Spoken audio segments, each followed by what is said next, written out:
Hello and welcome to the Choralosophy podcast, a weekly podcast whose mission is multifaceted. Each week when you tune in, you will find episodes that question best practices, challenge music education dogma, facilitate conversations about touchy topics, demonstrate pedagogies, and conversations where colleagues learn from each other. This is episode 299, Organizing Your Choir for Day 1. This is going to be a short episode. It's really more of a one-stop shop for some recent resources. Over the last 2 summers, Choralosophy podcast has been focused on teacher and conductor preparation for the day their singers walk in for the first time. What does it mean to really be ready? Summer vacation and our time off from our groups is important, but preparation is what leads to the peace of mind that allows us to enjoy our time off. This short episode will simply summarize the First Days of Choir series from last summer and the Give Them Tools series so that you have a clear and concise guide to the materials and where you can easily find which parts of them you need when you need them. What I'm finding from a lot of teachers who have been listening to these popular series is that they are using them to create their own curriculum guides. So in the show notes, you can also find a link to the entire series, the YouTube playlist if you're a visual person, and then of course you can find all of these episodes on the podcast feed. I will also summarize a recent Choralosophy community free blog that asks the question, does music education need its own science of reading moment? In this essay, I'm thinking out loud about the underlying psychology and information that we have about the way that our brains work. This most recent article is my attempt to update the underlying software, you might say, related to our teacher brain when we enter the classroom. What assumptions are we making about what happens when we're trying to teach kids to read music? What's happening under the hood?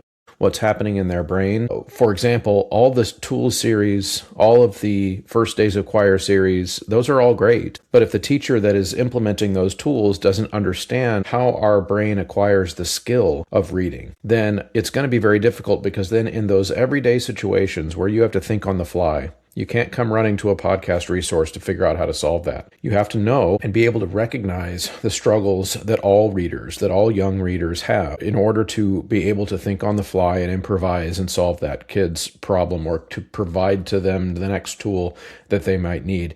So I asked the question, do we need our own science of reading moment? Because I can't do that part by myself. That is not a Choralosophy podcast project. That would be something that would have to be a music education broader trend, which means that more of us are starting to ask these questions in our PhD research. That would be where it would have to start. Does the science of reading, does that body of literature and that body of science have something to say and have something to teach us about teaching students to read music? That would need to be researched. I feel like I've done my part, which is to draw the line, make the connection, add a sample size of well over 1,000 students that have been taught in this way.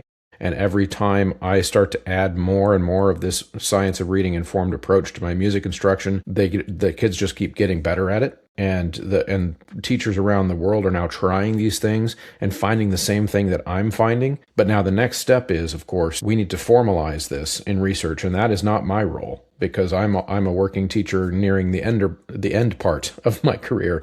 So this is, I guess, this essay that came out on the Substack this week is my first, probably in a series of essays that is going to attempt to persuade somebody somewhere is going to choose this as a research topic and start the ball rolling towards us understanding the connections between the human brain and what it is that we're teaching in music class. So stick around for all of that. Your music program or event deserves a platform that does it all, without the extra costs. With Ludus, you get seamless ticketing, built-in marketing, powerful fundraising, and volunteer management, where volunteers can sign up, schedule shifts, and track hours with ease. Need to sell merchandise and concessions in person? Ludus Retail lets you log sales by each group, track inventory, keep everything organized. Hosting music lessons or theater camps? They have a classes feature, which makes registration and student tracking effortless. And it's free for your organization. Thousands of programs already trust Ludus because they help you focus on what matters most, the performance. If you haven't already, I really think it's time for you to ditch the bulky sight reading books, the paper, all of the things that are already in the kids' folders in your classroom because it's not customizable to what they need in the moment. Sight Reading Factory allows this and so much more. And then the work we do in the classroom can be customized to what they need in the music and the repertoire they're learning, and it can be customized to their current learning level as a group. So use the Choralosophy checkout code, Choralosophy. When you check out, it'll give you a 10% discount every time you get a membership for yourself and for all of your students, which is really, really important so they can do this at home. A big shout out goes to the producers and Inner Circle over at the Patreon page. These are folks that are really dedicated to keeping the lights on here at this show. Venture Studios, Chandler Smith, Brian Long, Michael Herron, Kyle Peterson, Steve and Kathy Kakachik, David Kowalczyk, Max Jackson, Angie Schilling, Rebecca Chalk, RJ McCracken, Michael Shimp, and Kyle Siddons. So also on the free Substack, you'll be able to find a blog called The Best Day to Rebuild Your Choir Room is Day 1. And I'm going to summarize this briefly here just so you can see what's in that. And I will, of course, have the Substack linked in the show notes of this episode so that you can find all these things really easily. But what I did was I went through the entire First Days of Choir series and the entire Give Them Tools series, and I formatted them in a way in this blog where you can see a brief summary of each episode and a direct link to that episode so that if you don't feel like you need to go over the voicing your choir episode again, you skip that one. Or if you don't feel like you need to focus on day 1 and how to set up that very first day of class, then skip that one. You can kind of hunt around and pick the ones that make the most sense to you.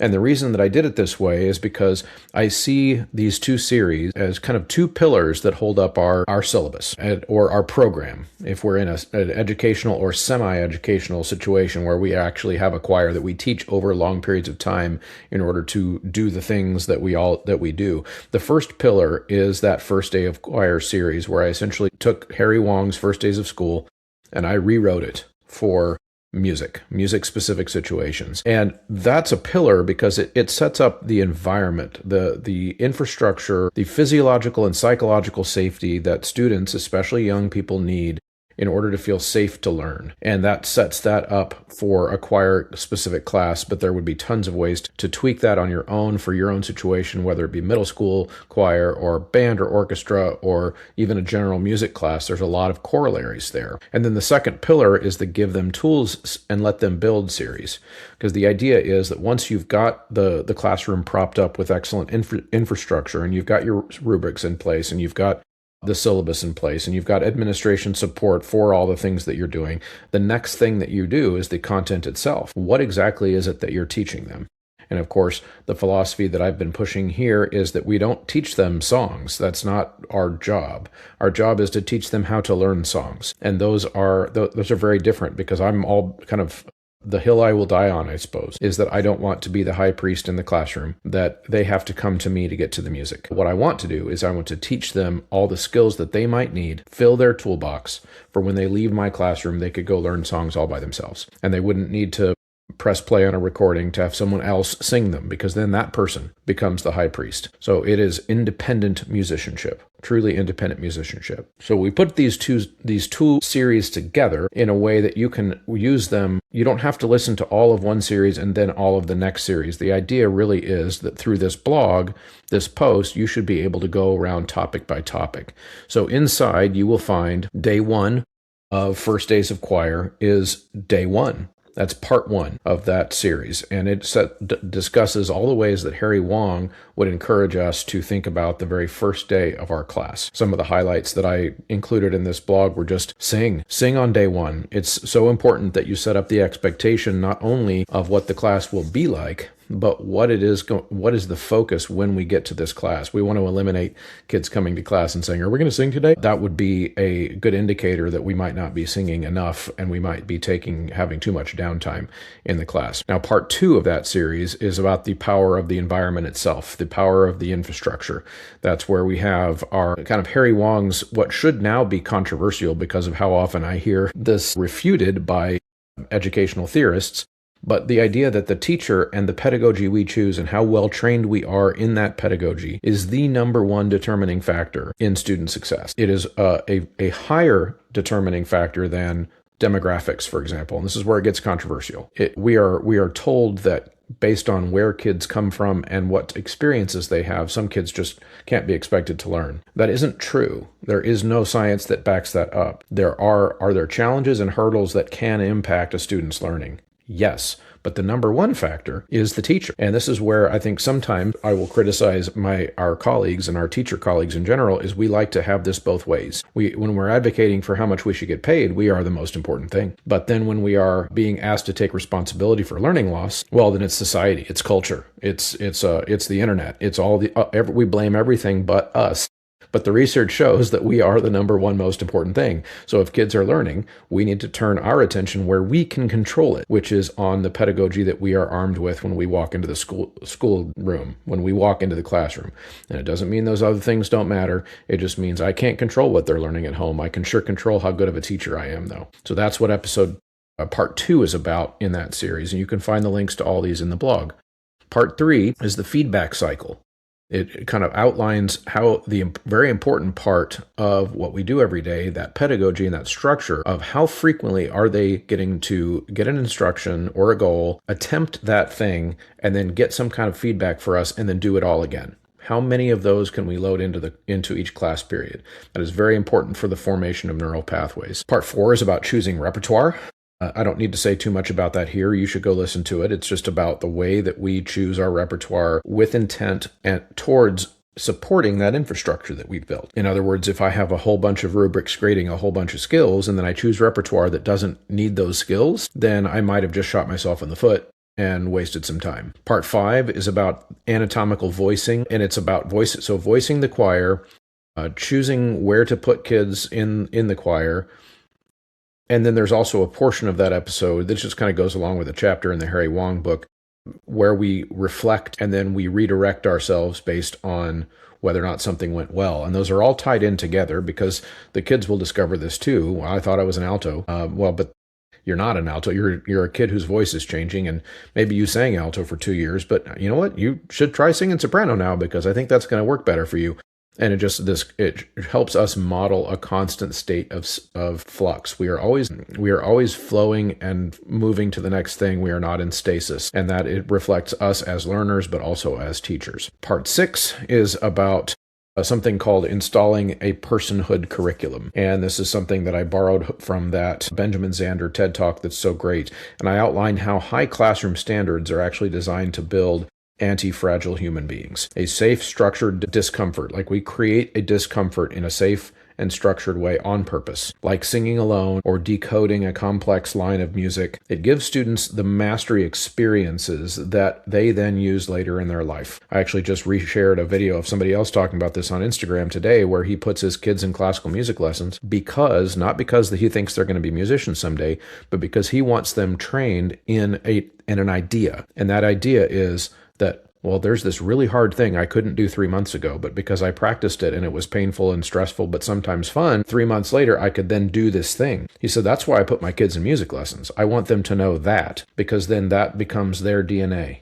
It becomes the thing that when they get to that next challenge that they don't think they can accomplish, they have a story of who they are that says, yeah, I don't think I can do that thing now, but I know that if I practice for 3 months or whatever it is, I can do it. I can be better at it. And so that is the way that we build our classrooms, or is built around that concept. And then there are some supplemental episodes that I threw into there as well, even though I didn't make them as part of this series on purpose, but they just kind of worked, which is episode 256, and that's with Craig Hurley and Rebecca Atkins, where they advocate teaching also expressive singing from day one, which I do as well, but I threw this episode on there because I didn't make an episode about that specifically, and the reason I didn't is because I see it as such an individualized and personalized thing that I hesitate to make episodes about how to do the subjective parts of our art form. You might notice that most of my episodes about the pedagogy stuff are more about the objective things. How is the body built? What is the structure? What are the acoustics of the voice? How do we read music and get sing the right notes at the right time? All of those are the kind of the objective parts, because there are kind of right answers and wrong answers as it relates to that. But their way of describing singing and teaching expressive singing from day one is really great. So you should check out episode 256. Episode 273 is where we go into applying the whole language of music, which is related to my linguistics push that I really believe is important in music education, but it's a way to install that into your curriculum so that it's not an afterthought. So once your infrastructure is built, of course, that gets us to the Give Them Tools series. What things will you teach? What will be your content? And I think in music education, we have been given an assumption that I think should be challenged, which is that the repertoire itself is the content. And I don't think it is. I used to think that, and that's one of the reasons I say we've been given this assumption. I bought into it. I believed it. I would have said, what if you would say, what is your textbook? I would say, well, the song. This song is the textbook. And the problem with that, of course, is that every kid then is getting a different education. Now, part of that is the beauty of what we do, and I'm not trying to make a choir or band or orchestra class to be the same as every other class, but ultimately it's not the song that I was teaching. It's the core breakdown, the building blocks of music making is what I actually am teaching. I'm teaching them to hear music in their head, to hear intervals, to hear rhythmic patterns, to take those things that they can hear and then verbalize them. That's where the connection to spoken language comes from. If I am truly literate and fluent in English, that means I can look at a piece of paper and I can hear the words spinning in my head. I can internalize them without speaking them out loud. I can think them. I can put them in context. I can take meaning from them simply by looking at the page. Okay. Now, music students really need to do this as well in order to fluently and without a lot of stress take the transcription on the page and just make music out of it. And that can happen incredibly quickly, even with high school students who have never done it before, or high school students who have never done it alone before, or who have not done a lot of reading before. They can learn to do it pretty quickly. And these things have been tried and used now with sixth graders that are beginners. They're being used with younger kids that are beginners. In fact, the earlier these things start, the better they will get at all of them. So I would encourage you to check out the Tools series as well. So episode 280 and 281 come from a live presentation where I really tried out this framework for the first time. And it was a live presentation in Pennsylvania with a bunch of choir teachers in the room. And I turned it into a 2-part exercise where I kind of lay out the premise of what the Give Them Tools curriculum looks like. And then what I do in part 3 is I focus just on the pitch tool. And that it just goes into detail of how to make sure that we are using solfege in a linguistically informed, science of reading informed way. Are we able to teach them to use solfege the way that kids who read English are using phonics? It's how we sound things out. It's not a warm-up. It's not a tuning tool. It is all those things, but that's not its only function. It can become the thing that they hear in their head. When they see the symbols on the page, they can start to hear those relationships before they've ever attempted to sing them. In fact, on my social media, you might find a video that went choral. That's my coined term. If you hear anybody using the word choral, my video went choral of one of my choirs memorizing a song before they'd ever sung the song. We tried to do it completely silently in our head and then close our eyes and then sing the song. And we just did phrase by phrase just to demonstrate this skill in action. So this is part 3 of the Give Them Tools series, which is just about the way that we use solfege, probably in a lot of ways that you already do, but maybe with some new twists. Episode 287 now on the podcast feed is part 4, and that's the rhythm episode. Now in this one, I talk about how 5 years ago, my kids were really, really good at pitch, amazing at pitch.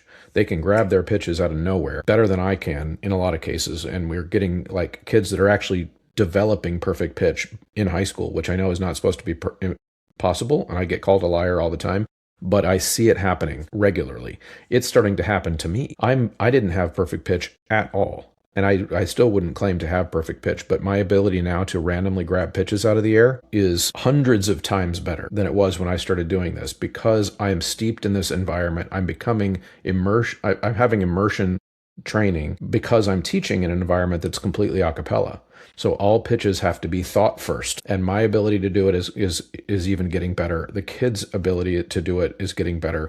And so we were really good at that, but I wasn't doing the same. I didn't have the same rigor with rhythm. We were not using the same linguistic tools. And so then that's where Takadimi came into the picture. The Takadimi, I was convinced that Takadimi becomes solfege for rhythm. It becomes the thing you can memorize so that when you see the symbol, you start to just hear patterns in your head. And that became as common in the classroom in our training and our warm-ups and all of those types of things to build that sound before sight concept, all the pattern learning, to mix rhythm patterns in with the same approach that we'd been mixing pitch patterns in. and the results have been staggering over the last 3 years with our kids. They're still better at pitch than rhythm, but we're catching up. We're getting to that point. So then part 5 is about the tool of understanding their voice. So the things that we can teach kids that are generally true for all voices, and and we're not going to teach kids to have like this sophisticated vocal pedagogical knowledge in high school, but what are the basic things that we can know is true for everybody, and that if the kid knows these things and they know how the voice works in certain ways and they've felt it and they know it intellectually, they can start to hear the problem that is happening in their voice and learn to solve it without a teacher helping them. And even in best case scenarios where they can diagnose it in each other and help each other in kind ways, fix their own vocal problems in a sectional, etc. So kind of working towards the self-sufficient choir. Part 6 is about how we keep track as teachers. This is the tool of student feedback that comes from data. So can the students see their own progress in the data that you're keeping? And then when school years are over and as you're thinking about your future school years, how do you know that you're doing a good job as the teacher? This all comes down to where we store that information that we can look outside of our own subjective memory of the school year and look at actual student performance and say, little Tina could not match pitch back in October. She can now stay in the same key and read a sight reading factory level 1 by the end of the school year. Wow. That's amazing. She can now do something that she couldn't do before, and I have documentation for her future confidence, but also so that I know that something that I did that worked. And we can keep that information on Tina because even though she struggled at the beginning, we taught her to do those things. She'll probably be back for year 2 because she feels powerful when she's in our class. And so episode 297 is part 6 of the series. And that is where we talk about how to keep that data in a way that's not overwhelming to your teacher time. So I mentioned the self-sufficient choir. Now this document that I just summarized takes you through those specific series of Give Them Tools and Let Them Build and the First Days of Choir, and links them with summaries so that you can hunt and choose your favorite episodes. Now, paid subscribers on Substack and, of course, paid subscribers over on Patreon, you all get the same stuff. You have access to the same stuff no matter where you are. But there's another document like this that is available only to paid subscribers, and it's called The Self-Sufficient Choir, where I go outside of these 2 series and I include other aspects of the literacy series itself that speak to this idea of training your singers and your musicians to be completely independent and self-sufficient. It's a process that takes years and it takes buy-in. These are not quick fixes. I do not offer, like some internet choir influencers seem to now be doing, the 60-second video on the 5 best ways to tune your choir. That is not something I do. These are not quick fixes. These are software changes at the base level of your entire curriculum that I really, really believe will work and will help you no matter what age level you teach, and within reason, no matter how long you see your kids. You can do some of this progress. It won't all look the same everywhere, but if you have repeated opportunities to lay in a curriculum, to give a grade, to give feedback, if you're in that environment, these things will work. And so in another recent Substack article, I ask the question about music needing its own science of reading moment. And this is really where I'm coming from. There was a few years ago, I found myself spending an increasing amount of time reading outside of the music education field. And that's something I've done on the podcast a lot. I've interviewed neuroscientists, historians, professors related to literature, professors of other art forms like band, like theater, those types of things, trying to get outside of our little choir teacher and music educator bubble so that I can broaden my perspective about the ways that we should be teaching and the ways that students should be learning. So I became interested and got hooked into the conversation related to the science of reading that started happening about 5 years ago, but I didn't do this specifically because I was looking to solve a music problem. I actually was taking a graduate course in dyslexia, in the way that to teach dyslexic students, and I got roped into this conversation and listening to resources like the Soulless Story podcast, which you should listen to. And you should listen to it with music in mind. As you're listening to that podcast, try to make the corollaries between the way that a lot of incorrect assumptions were happening in language teaching that they then discovered were not the best way to learn. And the whole time I was just like, my eyes were wide open because I was seeing that these are the mistakes music teachers make. Reading it first for the kid and then having them read it back, for example. Does that sound familiar? we now know that that actually prevents learning to read, because it operates in a different part of their brain. So there are all these things that kind of get highlighted in very specific detail in that podcast that made my ears perk up to the mistakes that we make typically from assumptions that we've made in music education.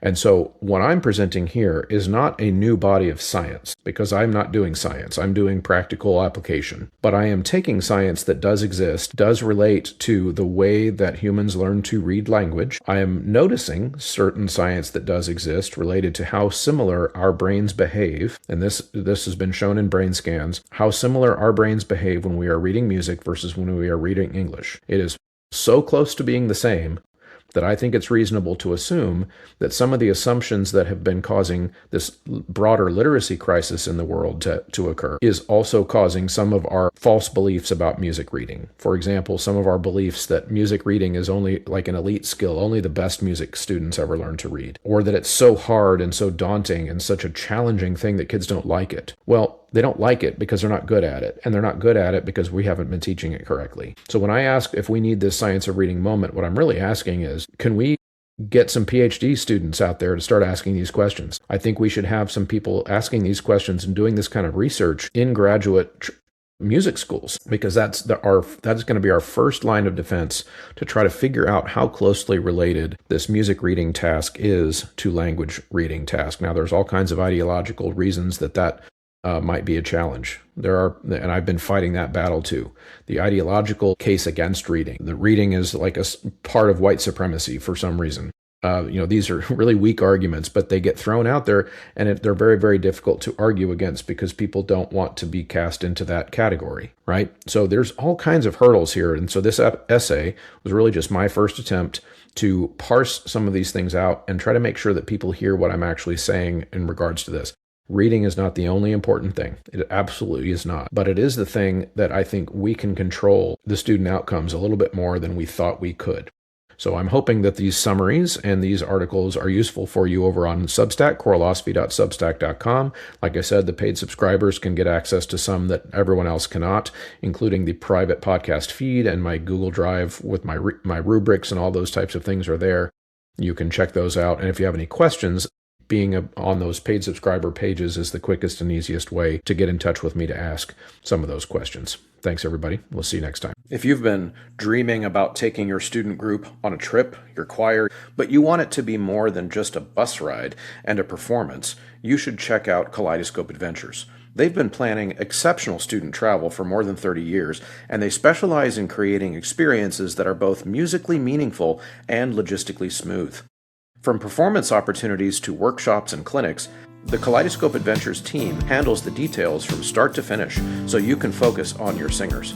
If you're ready to plan a trip that truly fits your choir, visit mykatrip.com or click the link in the show notes. Thank you so much for sticking around to the end of a conversation. If you are still hearing my voice, that means you're one of the MVPs, one of the diehards, one of the real ones, as the kids say. So if you are willing on the way out to check out a few different ways that you can help me continue to make this show high quality. One, use the promo code. That's the biggest one. At Sight Reading Factory, at mymusicfolders.com, at mychoirropes.com, at graphitepublishing.com, and endeavormusicpublishing.com. All of those take the Choralosophy checkout code. And of course, now the newest one is 3-Minute Theory. You can get a 15% discount when you enter Choralosophy at checkout there. And of course, going to Apple Podcasts and leaving a positive review is very helpful there, and sharing the episodes to your colleagues in real life and on social media. All of those things are incredibly helpful and allow me to continue to create this resource for you. Thank you so much for tuning in. We'll see you next time.